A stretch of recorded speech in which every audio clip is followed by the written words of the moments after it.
आज हम लोग पढ़ेंगे विद्युत सेल, इलेक्ट्रिक सेल। तो विद्युत सेल यह एक प्रकार का युक्ति है, एक प्रकार का डिवाइस है जो रासायनिक ऊर्जा को विद्युत ऊर्जा में बदलता है।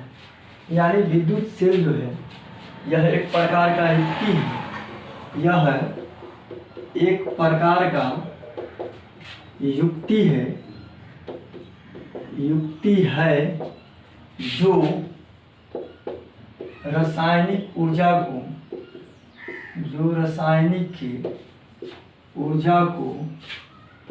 विद्युत ऊर्जा में बदलता है, विद्युत ऊर्जा में बदलता है।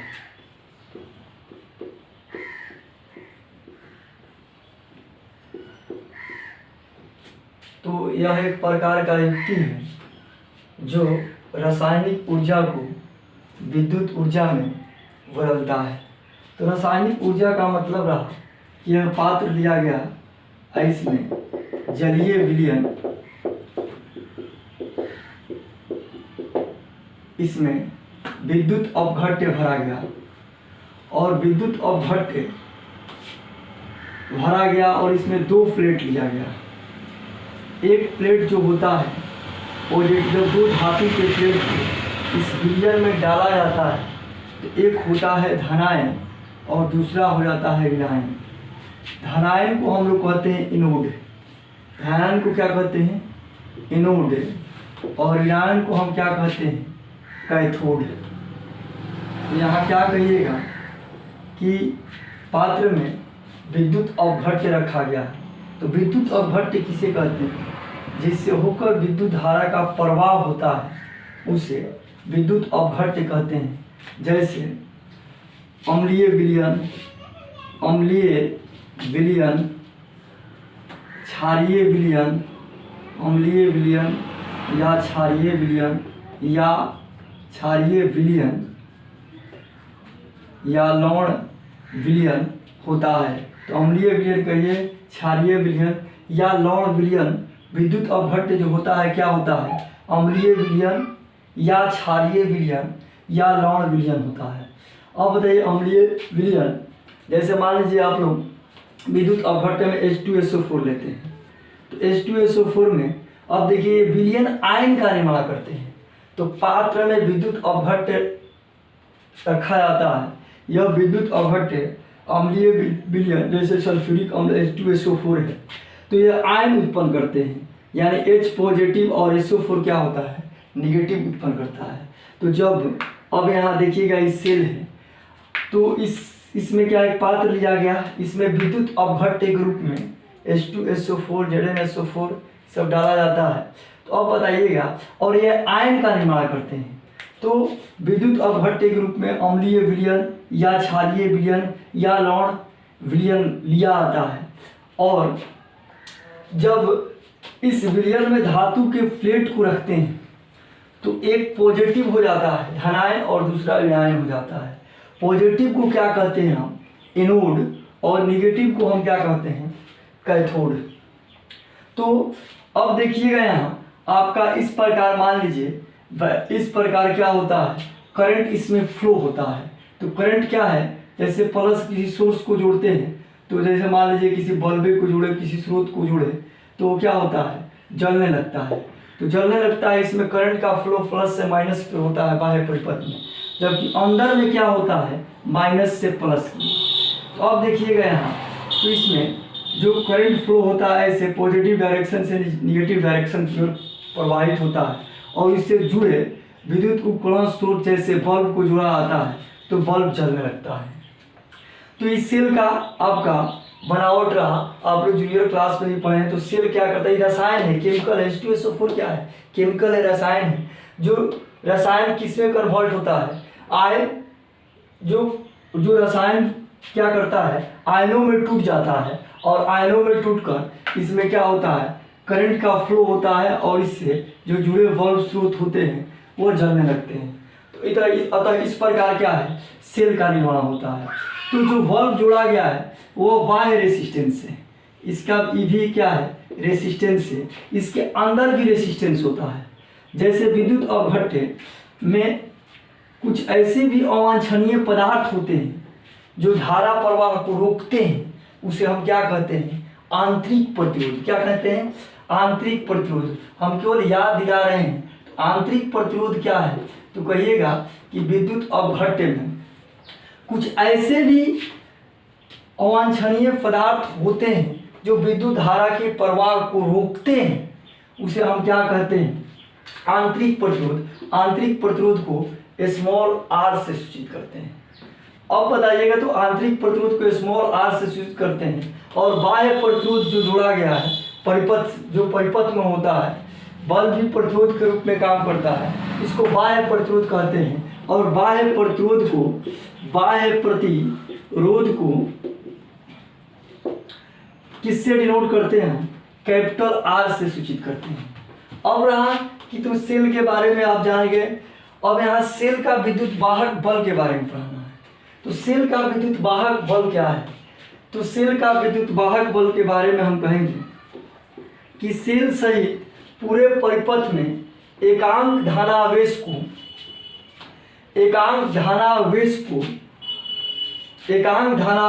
ले जाने में किया गया कार्य जो होता है, सेल का विद्युत वाहक बल कहलाता है।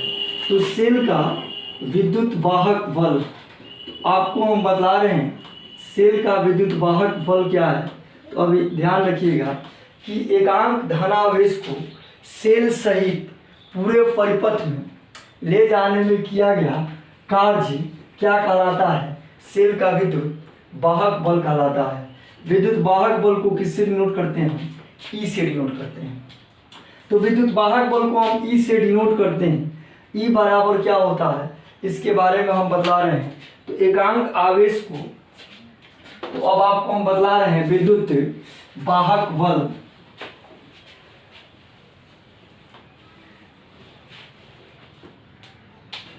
सेल का विद्युत वाहक बल, सेल का विद्युत वाहक बल, विद्युत वाहक बल।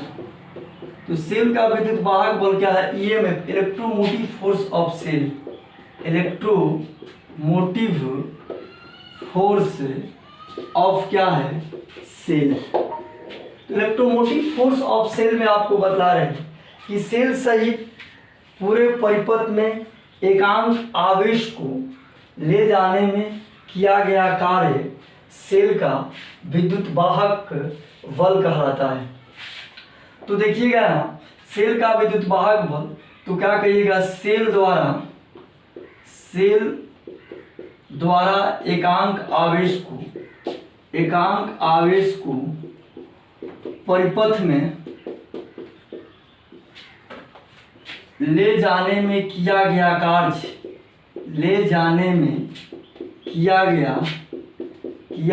कार्य सेल का विद्युत वाहक बल कहलाता है, विद्युत वाहक बल कहलाता है। अब देखिएगा सेल का विद्युत वाहक बल कहलाता है। अगर मान लीजिए कि क्यू आवेश को सेल द्वारा ले जाने में W कार्य किया जाए तो विद्युत वाहक बल क्या होगा? तो यहाँ क्या है? एकांक आवेश को, तो विद्युत वाहक बल को हम किससे लिखते हैं? ई से। सेल द्वारा एकांक आवेश को परिपथ में ले जाने में किया गया कार्य सेल का विद्युत वाहक बल कहलाता है। अब यदि क्यू आवेश को सेल द्वारा ले जाने में W कार्य किया जाए तो इसलिए एक आवेश को ले जाने में W/Q कार्य होगा। अब बताइएगा एक आवेश को ले जाने में कितना कार्य होगा? W/Q कार्य होगा। एक आवेश को ले जाने में किया गया कार्य क्या कहलाता है? एक आवेश माने एकांक आवेश, एकांक आवेश को ले जाने में किया गया कार्य विद्युत वाहक बल कहलाता है, यानी E बराबर W/Q। अब देखिएगा विद्युत वाहक बल क्या रहा आपका, तो विद्युत वाहक बल E बराबर क्या लिखे, W/Q। अब यहाँ देखिएगा ये जनरल सूत्र है, तो सेल द्वारा एकांक आवेश को परिपथ में ले जाने में किया गया कार्य ही सेल का विद्युत वाहक बल कहलाता है। इसे E से सूचित किया जाता है। E बराबर क्या रहा, W/Q। अब क्या करेंगे हम, सेल के विद्युत वाहक बल का SI मात्रक यहाँ लिखेंगे हम कि विद्युत वाहक बल का SI मात्रक, विद्युत वाहक बल का SI मात्रक माने SI यूनिट ऑफ। अब देखिएगा विद्युत वाहक बल को लिखा है इलेक्ट्रोमोटिव फोर्स, शॉर्ट में लिख दे रहे हैं SI unit of electromotive force को शॉर्ट में कहते हैं EMF। तो SI यूनिट ऑफ क्या है, इलेक्ट्रोमोटिव फोर्स माने EMF। तो और E बराबर क्या होता है आपका, E बराबर W/Q देखे हैं। अब देखिएगा W का मात्रक जूल, आवेश के मात्रक कूलम्ब, क्या रहा आपका, जूल पर कूलम्ब, जिसे वोल्ट कहते हैं। तो अब देखिएगा वोल्ट, इसे V से डिनोट करते हैं। तो कहिएगा आप कि विद्युत वाहक बल का SI मात्रक क्या होता है, वोल्ट होता है। E बराबर W/Q, W का जूल आवेश का कूलम्ब, और जूल पर कूलम्ब को ही हम क्या कहते हैं, वोल्ट कहते हैं। यानी एक कूलम्ब आवेश को सेल द्वारा परिपथ में ले जाने में 1 जूल कार्य हो तो विद्युत वाहक बल का मान 1 वोल्ट या वोल्ट कहलाता है।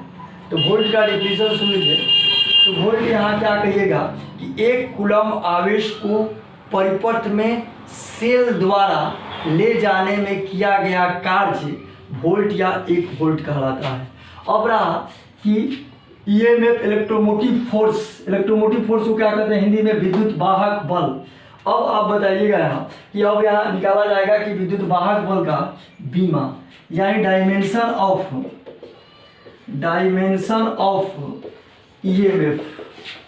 EMF electromotive force, dimension of क्या है आपका, EMF इलेक्ट्रोमोटिव फोर्स, यानी E बराबर क्या है आपका, W/Q।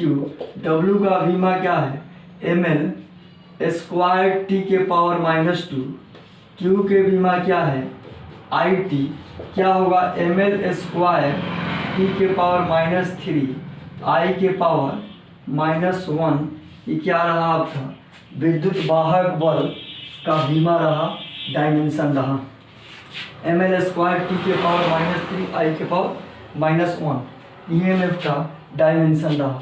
अब आपको तो याद रखिएगा कि किसी सेल द्वारा एकांक आवेश को परिपथ में ले जाने में किया गया कार्य ही सेल का विद्युत वाहक बल कहलाता है। विद्युत वाहक बल को E से डिनोट किया जाता है। यदि Q आवेश को सेल द्वारा ले जाने में W कार्य किया जाए, इसलिए एक आवेश को ले जाने में W/Q कार्य होगा, और एक आवेश को, एकांक आवेश को ले जाने में किया गया कार्य विद्युत वाहक बल कहलाता है। विद्युत वाहक बल को E से लिखते हैं, E बराबर W/Q। अब आपको बताया जाएगा इसमें कि सेल का आखिर जो विद्युत वाहक बल है, बहुत सारे बातें इसमें मिलेगा कि विद्युत वाहक बल, मान लीजिए कि हमने यहाँ सेल जो तैयार किया, सपोर्ट है, यह सेल 40 वोल्ट विद्युत वाहक बल का हमने एक सेल तैयार किया, सपोर्ट डेट मान लीजिए। अगर इससे किसी बल्ब को जोड़ते हैं, हम ऐसे किसी बल्ब को जोड़ते हैं, तो बल्ब को जोड़ते हैं तो इसमें करंट फ्लो होगा I इस बल्ब का भी रेसिस्टेंस होगा। तो I और R का जो गुणनफल होगा वह क्या होता है आपका, वह IRV होता है, वह टर्मिनल विभवांतर होता है। तो टर्मिनल विभवांतर में क्या देखिएगा, सेल का जो सेल जैसे हमारे सेल 40 वोल्ट है उसका विद्युत वाहक बल, लेकिन यहाँ जो बल्ब को वह कितना देता है, तो बल्ब को मान लीजिए कि 35 वोल्ट दिया, तो 40 वोल्ट का सेल है, तो सेल का EMF 40 वोल्ट है, लेकिन उससे जुड़े जो परिपथ है, उस परिपथ में जो बल्ब है उसका भी रेसिस्टेंस है, उसमें बल्ब में करंट जा रहा है, तो उसका वोल्टेज आया 35 वोल्ट। कितना है, 35 वोल्ट। तो 35 वोल्ट जो होता है वह टर्मिनल विभवांतर होता है, और विद्युत वाहक बल जो है वह 40 वोल्ट है। तो टर्मिनल विभवांतर जो है हमेशा विद्युत वाहक बल से कम होता है। अब कोई कहे कि टर्मिनल विभवांतर क्या है और विद्युत वाहक बल क्या है, तो सेल का जो विद्युत वाहक बल होता है, ध्यान दीजिएगा, सेल का जो विद्युत वाहक बल होता है वह 40 वोल्ट है। तो कहिएगा ऐसे विद्युत वाहक बल का डिफिनीशन ऐसे भी दिया जाता है कि जब परिपथ खुला हो, अर्थात इसमें बल्ब नहीं जोड़ा गया है, सर्किट से इसको नहीं जोड़ा गया है, जब परिपथ खुला हो अर्थात सेल से धारा का प्रवाह न हो, तो सेल में इलेक्ट्रोडों के बीच, इन प्लेटों के बीच जो विभवांतर होता है उसे सेल का विद्युत वाहक बल कहा जाता है। अब क्या है, जब इस सेल को परिपथ से जोड़ देते हैं, परिपथ से जोड़ने का मतलब इस सेल से जब काम लेते हैं, जब बल्ब जलाते हैं, पंखा चलाते हैं, जो भी काम करते हैं, तो उस स्थिति में इन सेल के इलेक्ट्रोड, इन छड़ों को इलेक्ट्रोड भी कहा जाता है। इन छड़ों प्लेटों को क्या कहते हैं हम, इलेक्ट्रोड भी कहा जाता है। इनके सिरों के बीच विभवांतर को हम क्या कहते हैं, टर्मिनल विभवांतर कहते हैं। अब इस रूप में हम डिफिनीशन ध्यान रखिएगा। मान ली कोई बैटरी है तो उस पर ईएमएफ लिखा जाता है, इतना वोल्ट का बैटरी है, तो वो क्या है, बैटरी वो ईएमएफ है जो लिखा गया है बैटरी पर, 40 वोल्ट जो लिखा गया ईएमएफ है। लेकिन उसको जब यूज किया जाता है, किसी स्रोत से जोड़ा जाता है, तो वहाँ उसमें करंट जाता है, उस बल्ब का, उस पंखा का रेसिस्टेंस होता है, और उस आई और रेसिस्टेंस को गुणा करते हैं तो जो वोल्टेज मिलता है वह टर्मिनल विभवांतर कहलाता है। तो टर्मिनल जो विभवांतर होता है तो 40 वोल्ट सेल दिया, लेकिन उपयोग कितना किया, बल्ब 35 वोल्ट। तो आखिर 5 वोल्ट कहाँ गया, तो 5 वोल्ट का विभव पतन हो जाता है। वह विभव पतन इंटरनल रेसिस्टेंस द्वारा होता है, सेल के आंतरिक प्रतिरोध द्वारा हो जाता है, वह क्षय हो जाता है। तो अब आपको हम बतला रहे हैं कि आखिर विद्युत वाहक बल इस रूप में बतला रहे हैं कि आखिर रियल में व्यवहारिक रूप में क्या है। तो विद्युत वाहक बल में आप कहिएगा विद्युत वाहक बल, जिसे कहते हैं हम इलेक्ट्रोमोटिव फोर्स, जिसको शॉर्ट में कहते हैं ईएमएफ, सेल का विद्युत वाहक बल। किसका, सेल का विद्युत वाहक बल, सेल का विद्युत वाहक बल।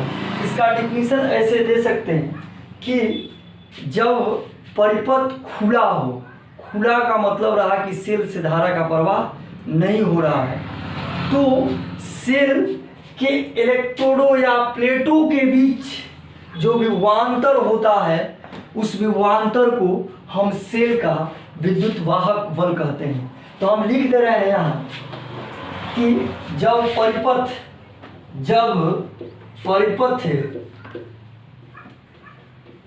खुला हो, जब परिपथ खुला हो, अर्थात सेल से धारा का प्रवाह न हो, तो सेल में इलेक्ट्रोडों के बीच विभवांतर, तो सेल में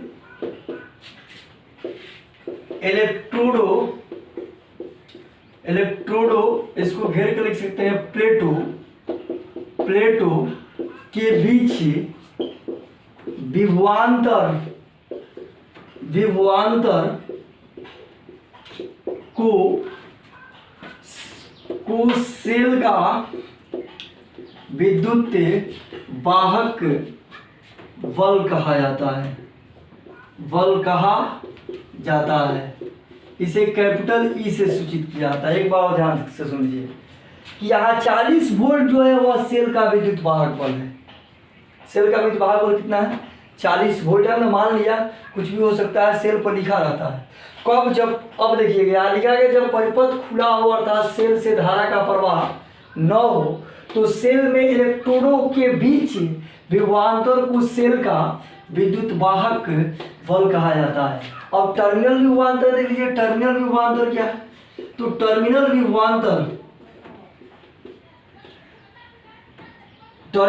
विभवांतर इसे क्या कहेंगे, टर्मिनल पोटेंशियल डिफरेंस।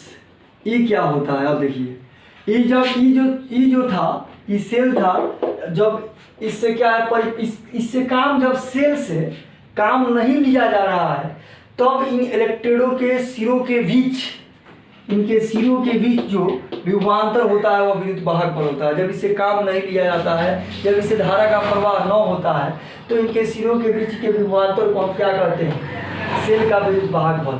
लेकिन अब मान लीजिए कि जब इसको यूज किया जाता है, मान लीजिए कि बल्ब लगा दिया गया, तो बल्ब लगा दिया गया, तो इस स्थिति में इससे धारा का प्रवाह होगा। तो कहिएगा कि जब परिपथ बंद होगा तब धारा का प्रवाह होगा, परिपथ खुला होगा तो धारा का प्रवाह नहीं होगा। तो अब यहाँ कहेंगे कि जब परिपथ बंद हो, अर्थात सेल से धारा का प्रवाह हो,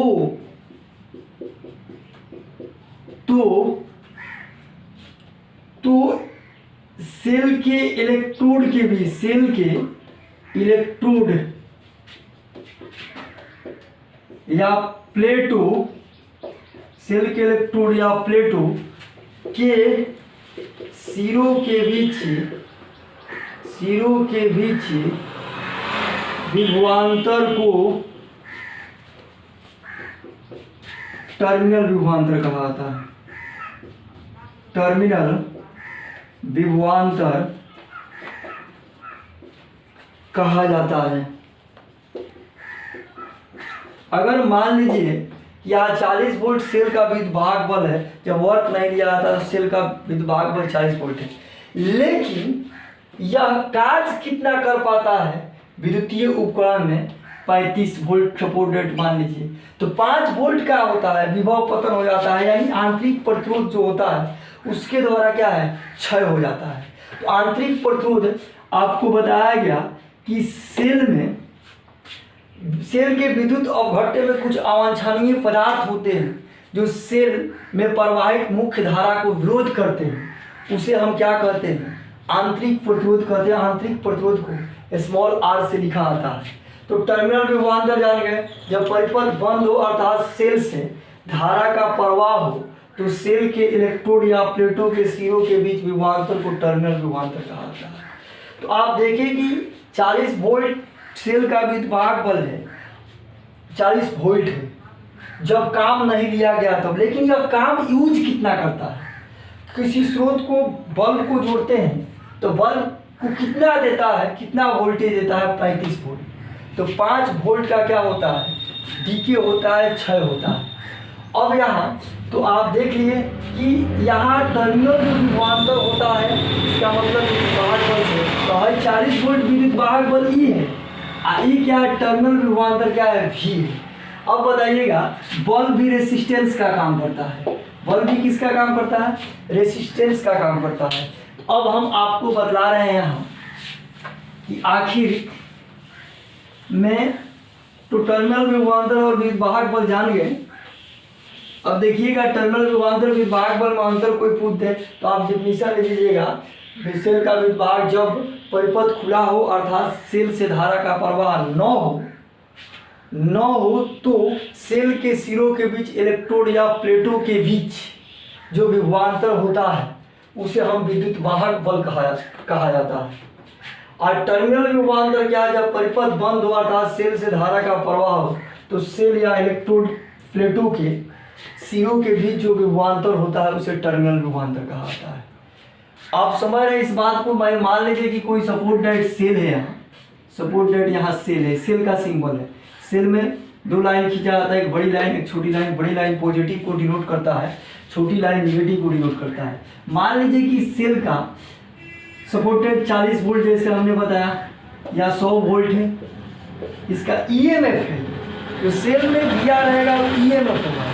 लेकिन जब इसे किसी बल्ब किसी सोर्स को जोड़ते हैं हम, तो जोड़ते हैं तो मान लीजिए कि यहाँ इसमें करंट जाएगा आई, और इस बल्ब का रेसिस्टेंस होगा आर।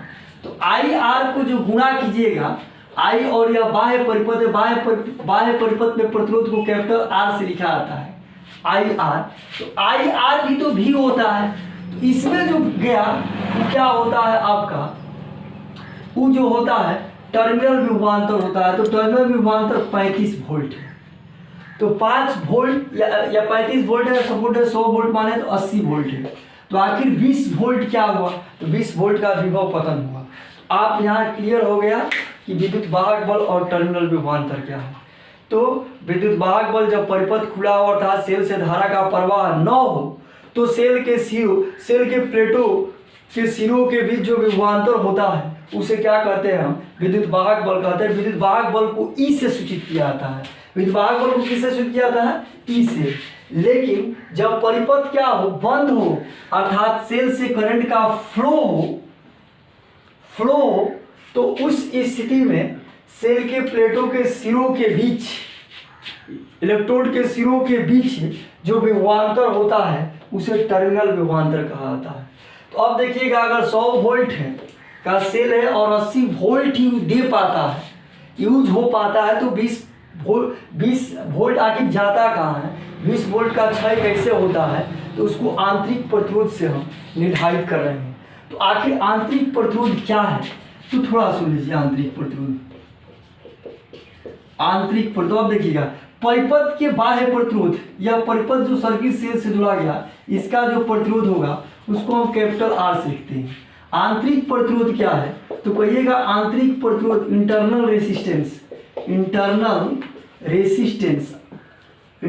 रेसिस्टेंस।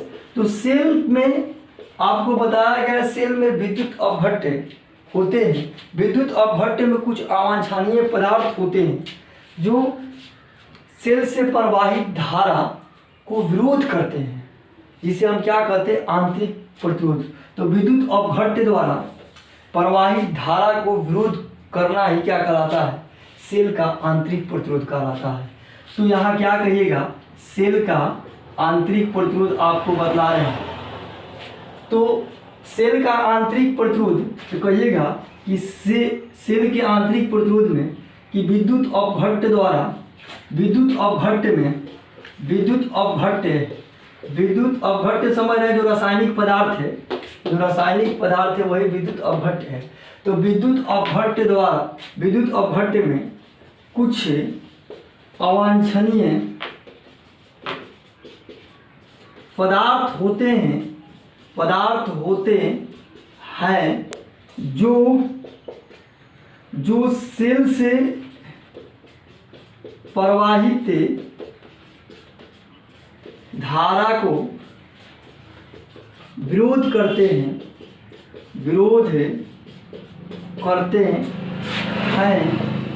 आंतरिक प्रतिरोध कहलाता है। आंतरिक प्रतिरोध कहलाता है।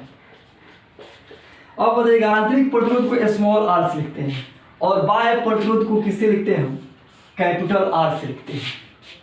तो अब बताइएगा, यहाँ बाह्य प्रतिरोध को हम किससे लिखें, कैपिटल आर से, और आंतरिक प्रतिरोध को हम कैसे लिखें, स्मॉल आर से लिखें।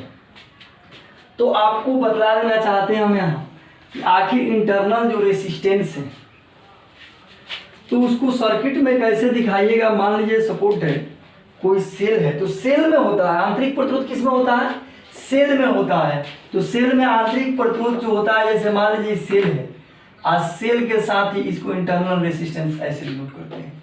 इस सेल का ईएमएफ ई रहा और ई का रहा आर रहा, ऐसे क्या है, ऐसे इसको ऐसे दिखा देते हैं, माने रेसिस्टेंस सहित क्या है, समझिए कि सेल है और इससे किसी स्रोत को हम जोड़ते हैं, जैसे बल्ब को ही जोड़ते हैं।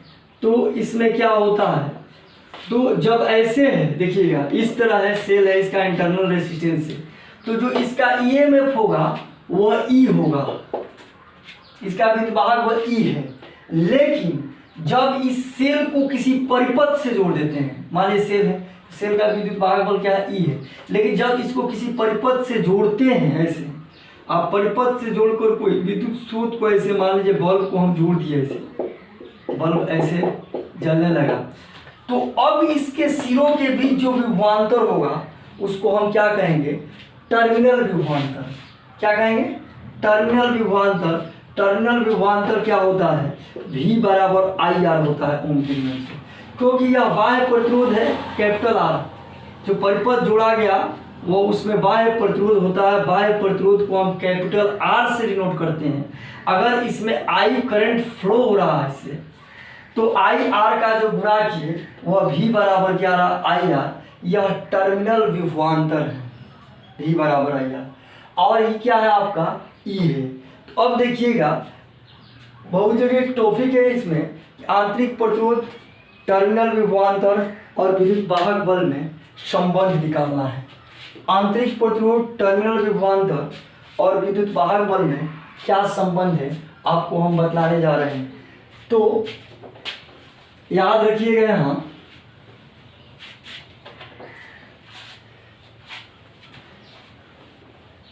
एक और बात थोड़ा सा ध्यान से सुन लीजिएगा कि सेल का जो विद्युत वाहक बल ई होता है, जैसे मान लीजिए कि सेल हमने बनाया, इसमें 2 प्लेट रखा, तो सेल का जो विद्युत वाहक बल होता है, तो सेल के विद्युत वाहक बल में मान लीजिए कि विलयन में हम डाले H2SO4 में डाले हम, तो H2SO4 में डाले तो एक धनायन हो जाता है, एक ऋणायन हो जाता है। धनायन को एनोड, ऋणायन को कैथोड कहते हैं।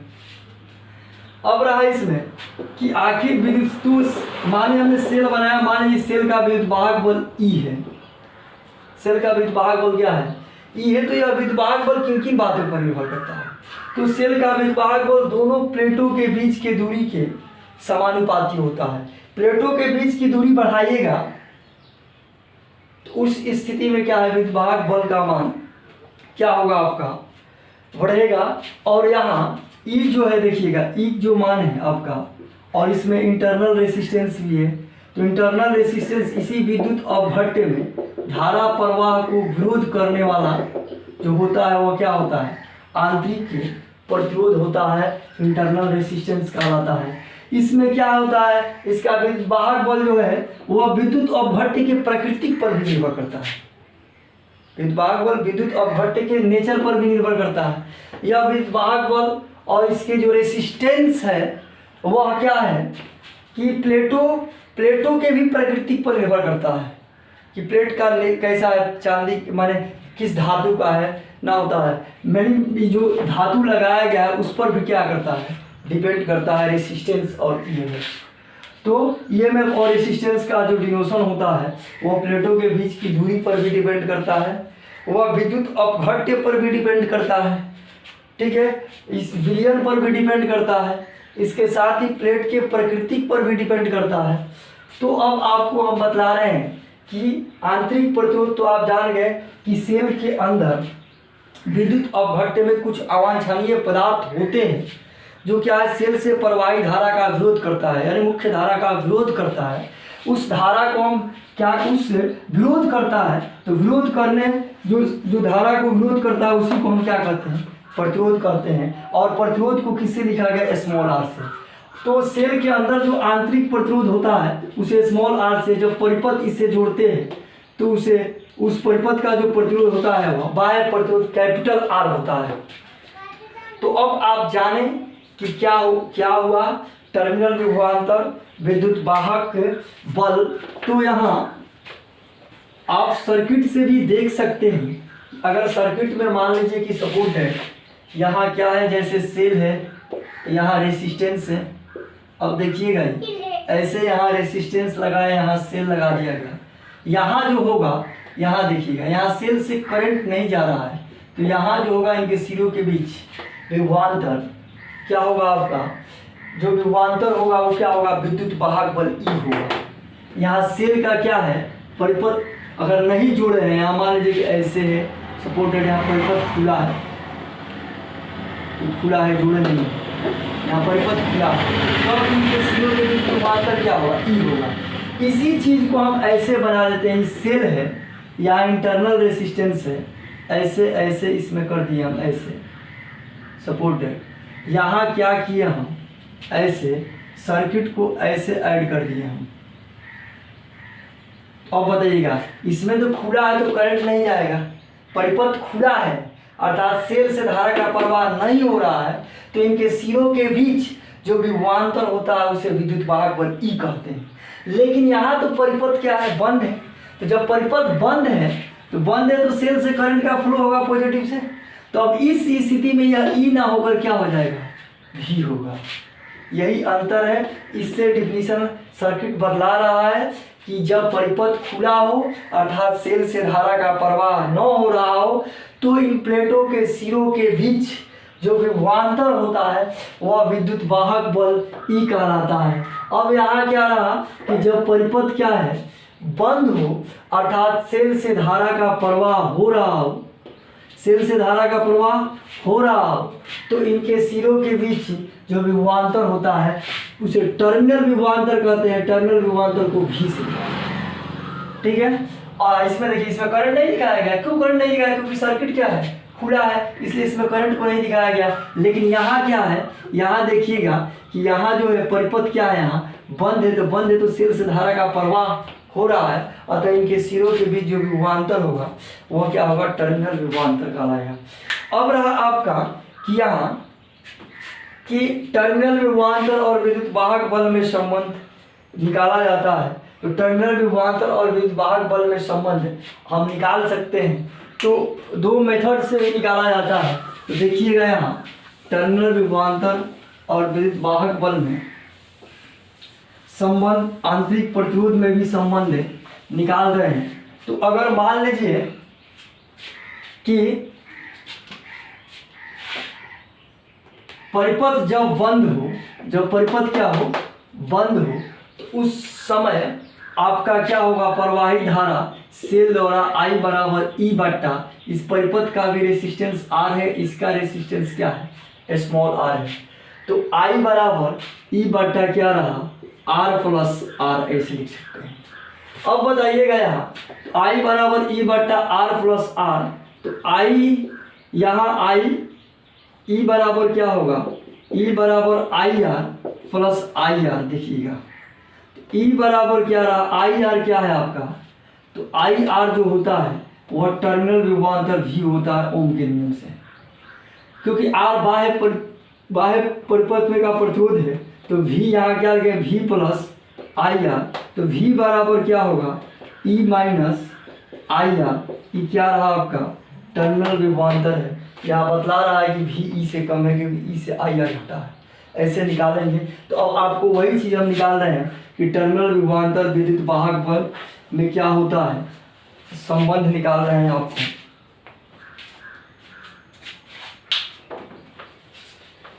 तो देखिएगा यहाँ, तो क्या कहेंगे, टर्मिनल विभवांतर विद्युत वाहक बल तथा आंतरिक प्रतिरोध में संबंध। तो लिख रहे हैं हम टर्मिनल